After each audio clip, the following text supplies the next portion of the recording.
Pessoal, tudo bem com vocês? Espero que sim. Sejam bem-vindos à nossa terceira videoaula para as turmas de segundos anos.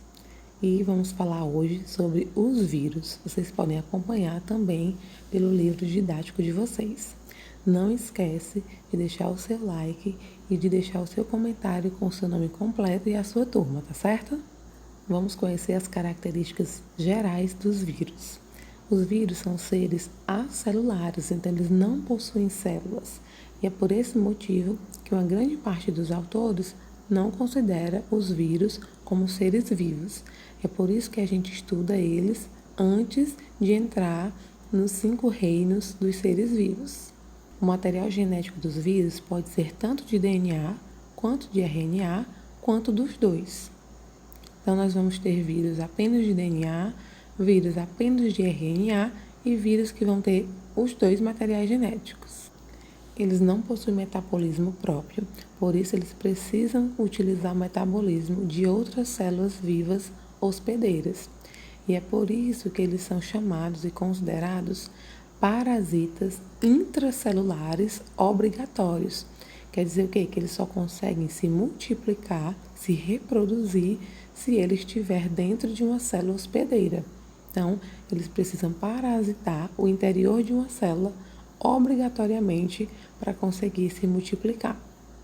Os vírus são chamados de agentes infecciosos e eles causam doenças que a gente chama de viroses. Então, todas as doenças causadas por vírus são chamadas de viroses.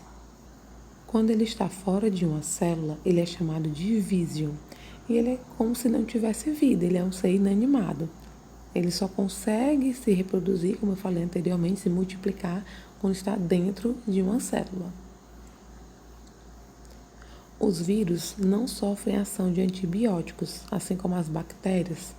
Então, quando você está com alguma virose, com alguma doença causada por vírus, os antibióticos não vão surtir efeito para combater aquela doença, aquele vírus.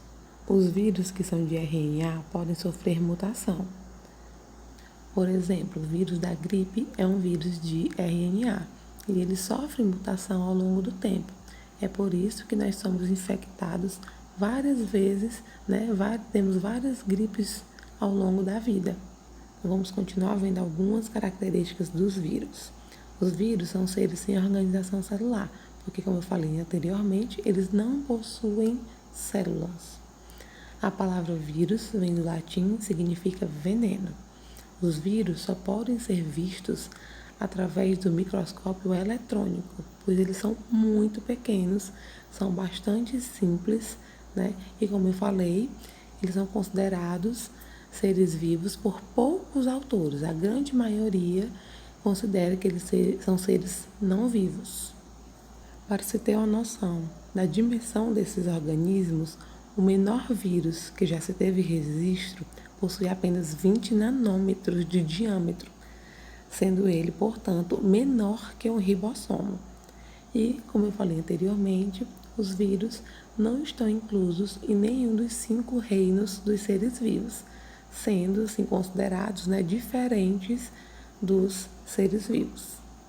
Eles não possuem membrana plasmática, nem citoplasma, nem organelas, nem núcleo, porque, como eu falei, eles não são formados por células. Eles são constituídos de quê?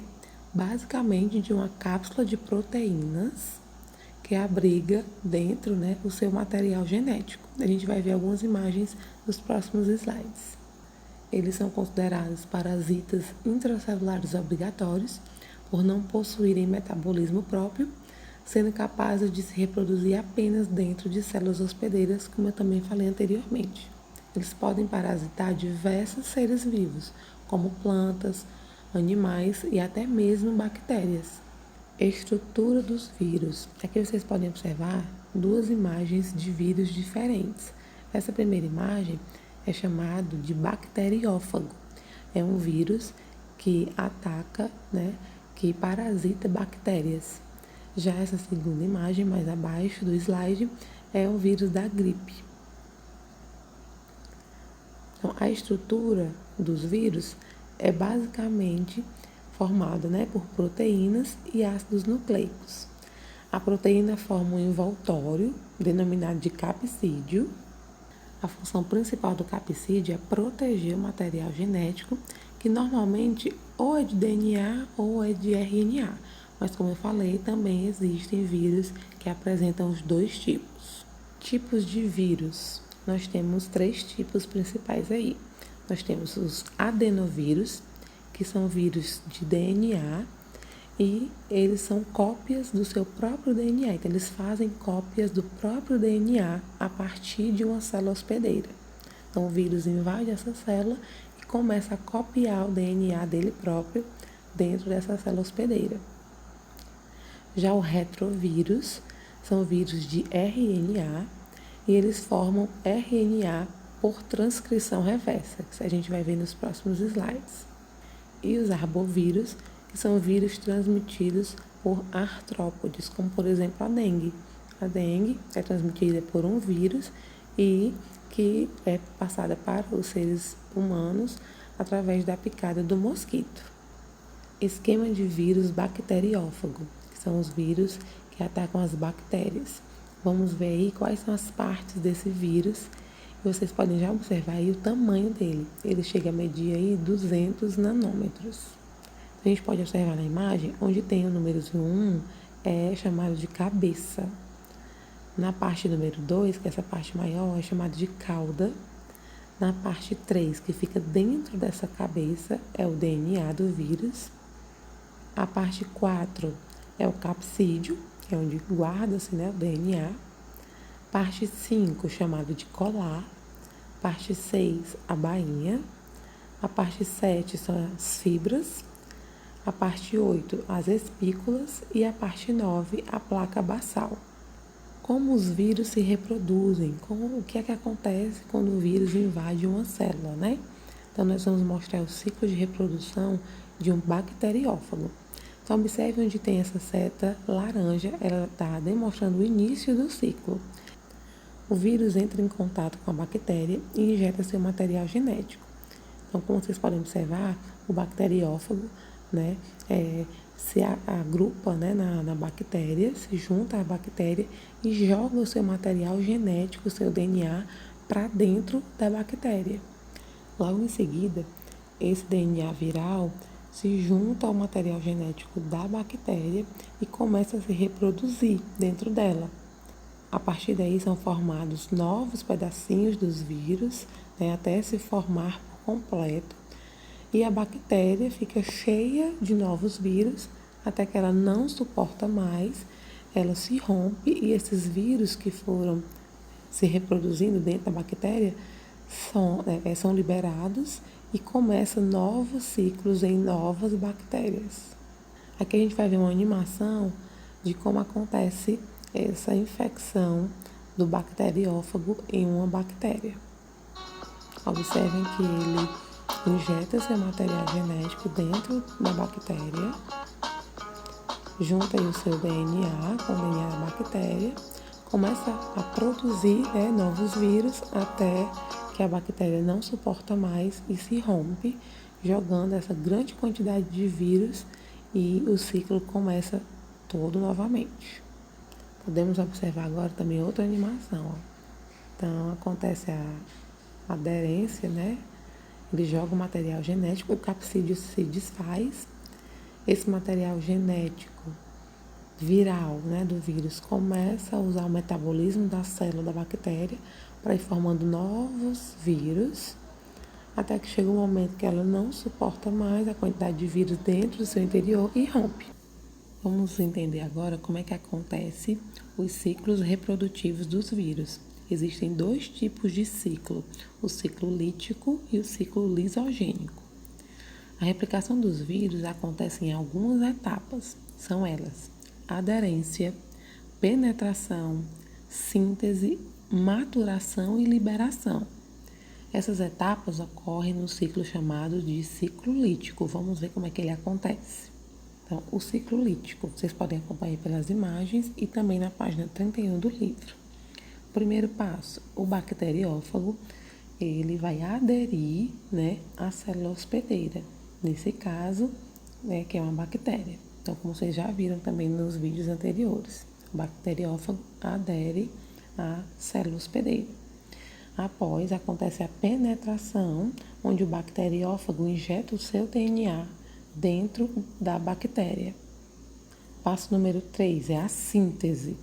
Que é a síntese? É quando o DNA viral, né, o DNA que o vírus injetou lá dentro da célula da bactéria, ele começa a ser replicado por essa célula. E também, né, ela é induzida a sintetizar as proteínas virais.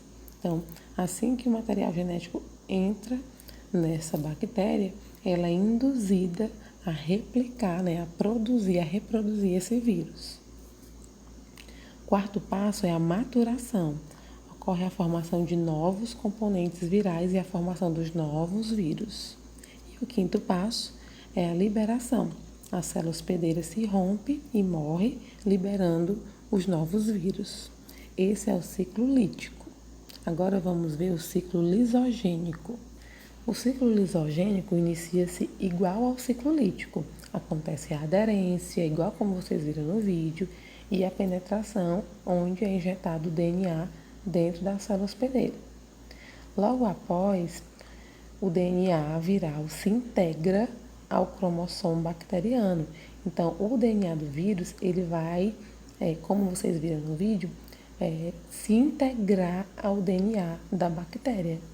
Vocês podem observar na imagem também.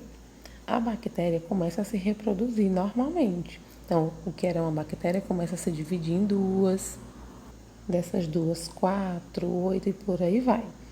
Sendo que toda vez que ela se reproduz, ela acaba replicando também o DNA viral que está aderido, né, está integrado ao seu cromossomo. Após diversas divisões celulares, então a bactéria se dividiu, né, se multiplicou várias vezes, o DNA viral se libera do cromossomo, então ele se desgruda, né, se desprende do cromossomo da bactéria e começa aí de novo o ciclo lítico. Então, após essa permanência no ciclo lisogênico, quando o DNA viral se desprende do cromossomo da bactéria, ele inicia o ciclo lítico, que é o que a gente viu anteriormente. Nós vamos acompanhar um pouco mais disso que eu falei através desse pequeno vídeo.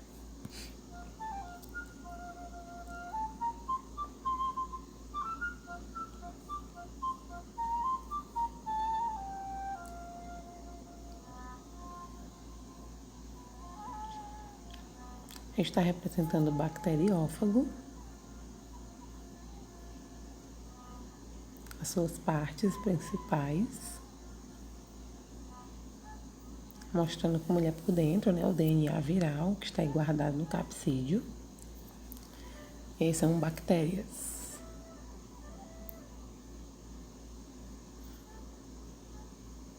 Vou mostrar como elas são por dentro também. Pronto, está aí o DNA da bactéria, né? O cromossomo da bactéria.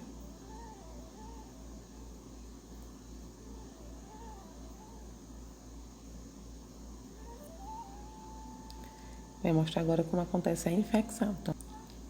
Então, tem o bacteriófago, ele se aderiu aí a essa célula bacteriana e jogou o seu material genético, seu DNA. Após a infecção, podem ocorrer 2 tipos de ciclo, como eu falei anteriormente. O primeiro ciclo lítico, né, o DNA viral começa a se multiplicar, formando proteínas virais, é a parte da síntese. A parte da maturação começa a produzir, né, a formar novos componentes virais até que rompe-se a célula da bactéria. E os vírus, né, vão atacar outras bactérias. Ou pode acontecer também o ciclo lisogênico. O bacteriófago jogou seu material genético, ao invés de ele começar a se reproduzir, não. Ele se adere ao material genético da bactéria. Essa bactéria começa a se dividir, levando consigo o DNA do vírus. E em qualquer momento, né, em determinado momento, o DNA viral se desprende do DNA da bactéria e começa a passar pelo ciclo lítico novamente.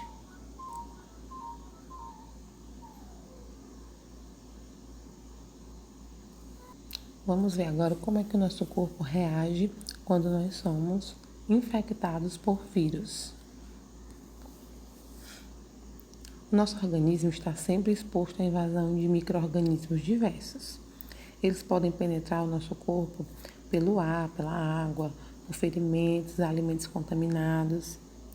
E alguns desses micro-organismos podem ser patogênicos, quer dizer o quê? Causar doenças, são capazes de provocar doenças. Mas para nos ajudar contra essas doenças, nós temos nosso sistema imune, o sistema imunitário, que é o nosso sistema de defesa, que vai lutar contra esses micro-organismos, evitando que a gente fique doente. Quando sofremos alguma invasão por vírus, as proteínas desses seres estranhas ao nosso corpo são detectadas por certas células do nosso corpo. Então, as nossas células de defesa conseguem detectar a invasão de micro-organismos estranhos. E a partir daí, elas começam a produzir substâncias para combater esse invasor. Essa substância que é produzida é chamada de anticorpos. Um exemplo da ação do nosso sistema imune. Quando alguém contrai um resfriado, por exemplo, o sistema imune inicia a produção de anticorpos. Depois de alguns dias, os anticorpos eliminam os vírus e a pessoa fica curada do resfriado. Lembre-se, os anticorpos têm ação específica, ou seja, somente atuam no combate ao micro-organismo para o qual foram produzidos. Então, se você teve contato com alguém que estava com catapora, por exemplo, e esse vírus entrou também no seu sistema, o seu corpo, o nosso corpo, começa a produzir células de defesa específicas para a catapora. Essas células não servirão no combate para outros vírus, como o vírus da gripe, por exemplo. Outro aliado que nós temos são as vacinas. As vacinas nos ajudam a prevenir contra doenças. Doenças causadas por vírus ou bactérias também são evitadas com o uso de vacinas. As vacinas, elas induzem o nosso sistema imune a produzir anticorpos específicos também contra um determinado micro-organismo. Caso haja uma invasão na pessoa vacinada, os anticorpos já existentes impedem que a doença se instale. Então, as vacinas, em alguns casos, são produzidas através dos micro-organismos, dos vírus, por exemplo, mas eles já inativos. E aí o nosso sistema, quando entra em contato com a vacina, que possui essa parte do vírus, ele começa já a produzir anticorpo.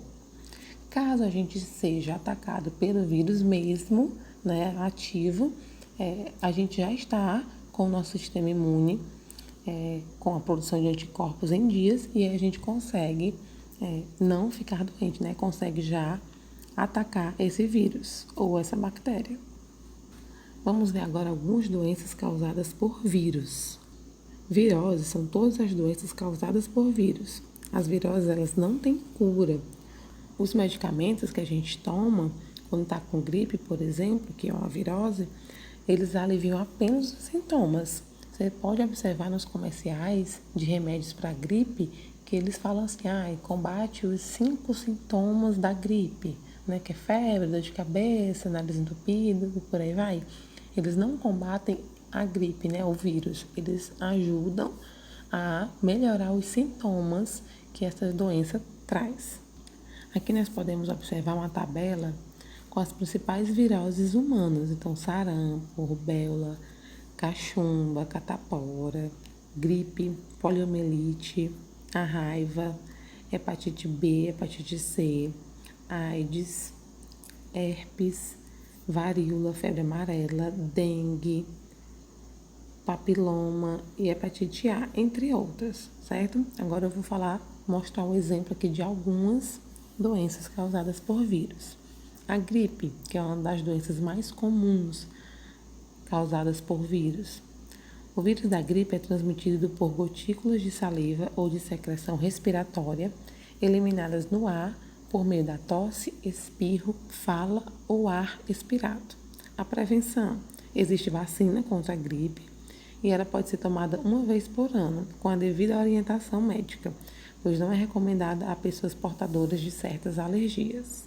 A dengue. A dengue, como todos conhecem, é causada por um vírus transmitido aos humanos pela picada da fêmea do mosquito Aedes aegypti. A prevenção contra a dengue é não deixar a água parada no interior de garrafas, latas, pneus, entre outros. Tampar caixas d'água, usar tela de proteção para que o mosquito não entre nas casas, né? Ele não consiga se reproduzir e entrar nas casas. Febre amarela é causada por um vírus que também é transmitida pela picada desse mosquito, da fêmea, e a prevenção compreende nas mesmas medidas da prevenção ao combate da dengue. Detalhe, já existe vacina para a febre amarela, mas para a dengue não existe ainda. A AIDS é chamada de síndrome da imunodeficiência adquirida. O vírus causador da AIDS é conhecido como HIV, que é o vírus da imunodeficiência humana. Nas pessoas portadoras de HIV, o vírus pode ser encontrado no sangue, de acordo com o sexo, no esperma, se for nos homens, e nas secreções vaginais nas mulheres e também no leite materno.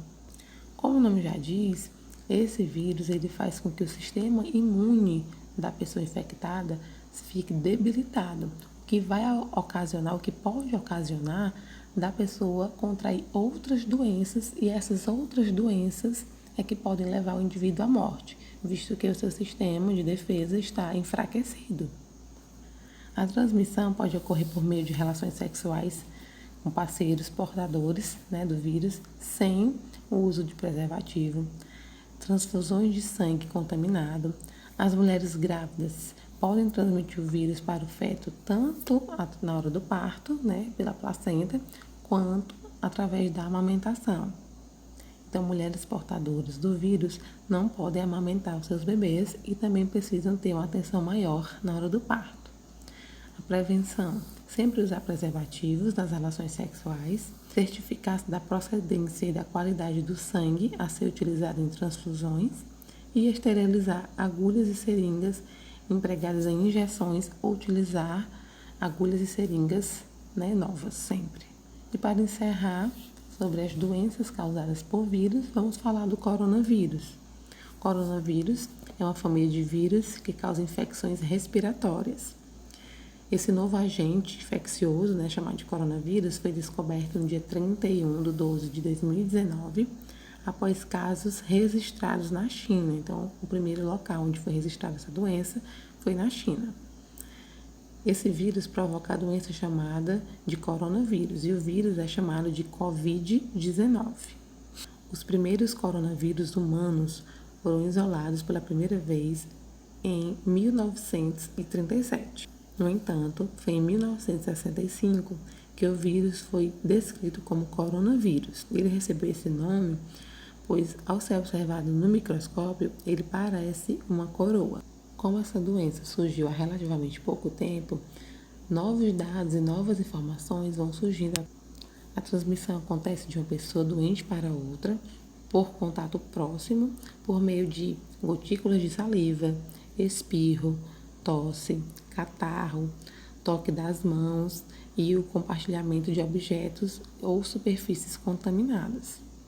Os principais sintomas. Lembrando que o coronavírus, o Covid-19, é similar a uma gripe. Então, geralmente é uma doença leve a moderada, mas em alguns casos tem um agravante, e as pessoas ficam mais graves. Lembrando também que os sintomas variam de pessoas para pessoas. Hoje nós sabemos que tem pessoas que não têm sintoma nenhum. Elas fazem o teste, dá positivo no caso, mas elas são assintomáticas, não têm sintomas nenhum. Mas mesmo sendo assintomáticas, elas podem transmitir o vírus para outras pessoas. Tem pessoas que têm sintomas leves, apenas como tosse, dor de cabeça, dor de estômago. E tem pessoas que têm sintomas mais graves, como febre, tosse, dificuldade para respirar, e precisam ser internadas, precisam passar por um tratamento mais específico. Lembrando também que esse é um vírus considerado altamente contagioso, e é por isso que até hoje, nós já estamos em 2021, estamos vivendo uma pandemia. Por que pandemia? Porque foi uma doença que entrou, que se instalou em vários países pelo mundo inteiro. Como evitar o contágio pelo coronavírus? Lavar sempre as mãos com bastante frequência, principalmente quando estiver fora de casa. Utilizar água e sabão. Higienizar as mãos por pelo menos 20 segundos. E utilizar também o álcool em gel 70%. Ao tossir ou espirrar, cubra o nariz e a boca com lenço ou com o braço. Nunca utilize as mãos. E, hoje em dia, grande parte dos locais, né, é obrigatório o uso de máscara. E é um dos conselhos também dados, né, pela Organização Mundial de Saúde, é utilizar máscaras. Se estiver doente, evite contato físico com outras pessoas e fique em casa até melhorar. Evite tocar olhos, nariz e boca com as mãos não lavadas. Ao tocar, lave sempre as mãos, como já foi indicado anteriormente. Não compartilhe objetos de uso pessoal, como talheres, toalhas, pratos e copos. Lembrando que você pode identificar através dos sintomas, também como perda de olfato e paladar, né? É um dos sintomas também bem relacionados ao coronavírus. Então, se você ou alguém próximo a você sentir algum dos sintomas, o importante é, primeiro, ficar em isolamento domiciliar e, se possível, levar a um local onde esteja fazendo o teste. O teste é fácil, é rápido e o resultado sai em alguns locais em poucos minutos ou em poucos dias. Já existe tratamento contra o coronavírus, Covid-19? Como eu falei anteriormente, não existe um tratamento para o Covid. Existe as medicações para melhorar os sintomas. Então, quem tem tosse vai tomar uma medicação para tosse. Quem tem febre, toma medicação para melhorar a febre, para melhorar a dor de cabeça e por aí em diante. Porém, graças a Deus, graças a todos os estudiosos, pesquisadores, já foi desenvolvida algumas vacinas ao redor do mundo. Mostrei como exemplo a vacina que foi desenvolvida pelo Instituto Butantan aqui no Brasil. E a campanha de vacinação do coronavírus já foi iniciada e várias pessoas ao redor do Brasil e do mundo inteiro já estão sendo vacinadas. Para encerrar, nós trazemos aí os vírus também podem ser nossos aliados.